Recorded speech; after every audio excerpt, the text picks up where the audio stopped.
Hello everyone, তো আজকে তোমাদের সাথে একটা ডেইলি ব্লগ শেয়ার করছি। মানে সারা দিন আমি কি কি করি না করি সেই ব্লগটা ভাবলাম আজকে তোমাদের সাথে শেয়ার করি। আমার শ্বশুর আর শাশুড়ি মা বাবার বাড়ি গেছে, মানে শাশুড়ি মা বাবার বাড়ি গেছে মেদিনীপুরে, সেখানে গেছে। আর আমরা আছি তিনজন, আমি ঠাম্মা আর রিজু।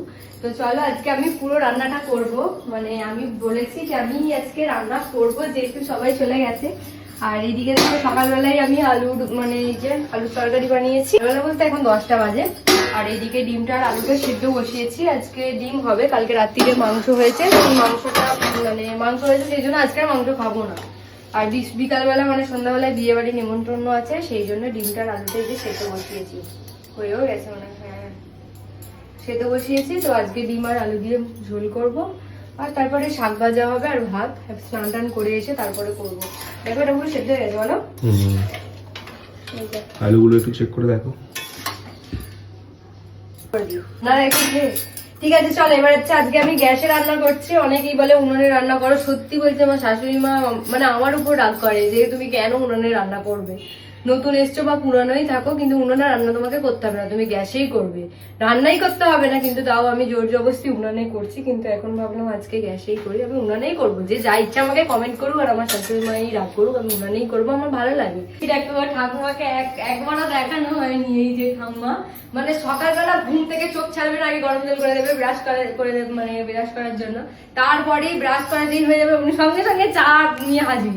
আবার এই যে স্নান করবো বলে গরম জল করেছে, দেখে হয়তো আমার খারাপ লাগছে, কিন্তু না আমি খুব স্ট্রং আছি বলে দেয়। আমি রোগা কিন্তু আমি খুব ভেতরটা শক্ত আমার। আমি কাজ করতে পারি। আমি সিঁড়ি দিয়ে নাম 10 বার খারাপ লাগছে যে 10 বার ছাদে যাবো, 10 বার নামবো, মানে কিচ্ছু করতে দেবে না আমাকে দিন। আমি চলো এবার স্নানটা করে নিই। আমার রুমটা না তোমাদেরকে আমি একদিন ভালো করে দেখাবো। আর এইদিকে হচ্ছে মানে পুরো বাড়িটাও দেখাবো। দেখলাম অনেকে কমেন্টস করেছে যে পুরো বাড়িটা দেখাও, পরে দেখাবো।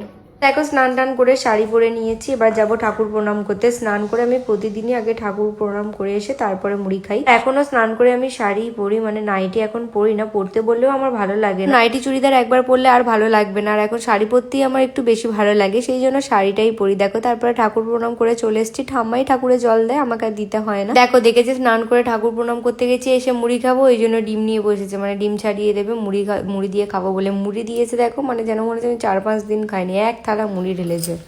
কেউ মুড়ি খাচ্ছে নাকি? না লুচি খাচ্ছি। ওরা ঘুরে বলার কি আছে? ফোনটাকে নিয়ে মুখে তাম এত মুড়ি আমি খাই। আবার আজকে রবিবার, চিকেন হবে না, কারণ আগের দিন রাত্রিরে মাটন হয়েছিল, সেটাও একটু পড়ে আছে। আর আজকে মানে সন্ধ্যাবেলা বিয়ে বাড়িতে যাবো, সেই জন্য চিকেন হবে না। সত্যি রোজ রোজ যেন ভালো লাগে না, চিকেন মাটন খেয়েই যাচ্ছি সেই একটানা, সেই জন্য বললাম আজকে তাহলে ডিমের ঝোলই রান্না করো। দেখো ওই রান্না করছে। আমি ভিডিওর মধ্যে যেই সব কথাগুলো বলি সেগুলো শুনে প্রায় অনেকেই কমেন্টস করে যে প্রথম প্রথম তো এইরকম হবেই। আমার শাশুড়ি মাকে নিয়ে ভিডিও করি, তাতেও অনেকে কমেন্টস করেছে। দেখো আমি অত শত কিছু জানি না, তবে সবাই সমান হয় না, একটা কথাই বলবো। ভিডিওর মধ্যেও দেখলাম এইরকমও অনেক কমেন্টস করেছে। দেখো এখনো অনেক মানুষ আছে অনেক রকমের, কে কি বললো না বললো অত কিছু ভেবে লাভ নেই, দুজনে ঠিক থাকলেই আমার মনে হয় সব ঠিকঠাক। যাই হোক এইদিকে দেখো আমরা হচ্ছে রেডি বিয়ে বাড়ি যাবো বলে। আজকে হচ্ছে উইদাউট ইনভিটেশন, মানে আজকে যাচ্ছিলাম ক্যাটারিং প্রমোশনে। বলি উইদাউট ইনভিটেশন কেন বলছি, গিফট ছাড়াই প্রথমবার বিয়ে বাড়ি এসছে। আর বিয়ের পর এটা হচ্ছে আমাদের প্রথম বিয়ে বাড়ি। স্টলে কিন্তু অনেক কিছুই ছিল, কফি, পকোড়া, ফিশ বল, সেগুলো সবকিছু ট্রাই করলাম। রান্নাগুলো কিন্তু সত্যি দারুণ হয়েছে। তোমাদেরকেও জানিয়ে দিই, যে কোনো প্রমোশনের জন্য আমার ফেসবুকের বায়োতে মেল দেওয়া আছে, তাতে মেল করে যোগাযোগ করে নিই।